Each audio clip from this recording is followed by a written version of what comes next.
Hello everybody and welcome. In this video I'm going to show you all charging methods for your earbuds SOUNDCORE C40i.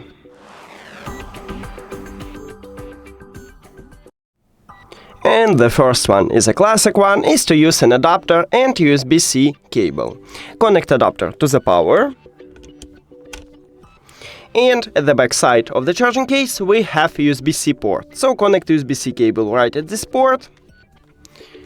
In the front we can see this LED light and it means that it's charging. Also we can use a phone to charge your earbuds, and all you need to have is just USB-C to USB-C cable.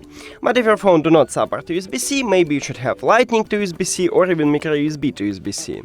Now connect USB-C cable to your phone and the second USB-C cable at the back side of the charging case. And again, in the front we can see this LED light, so it's also charging. And the last one, you can use also USB-A to USB-C cable. And you can charge your earbuds using your, let's say, laptop.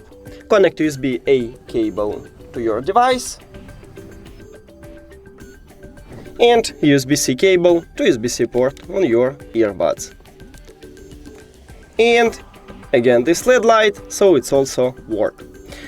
That's it. Thank you for watching this video. If you found it helpful, please consider subscribing to the channel and leave the like on the video. See you later.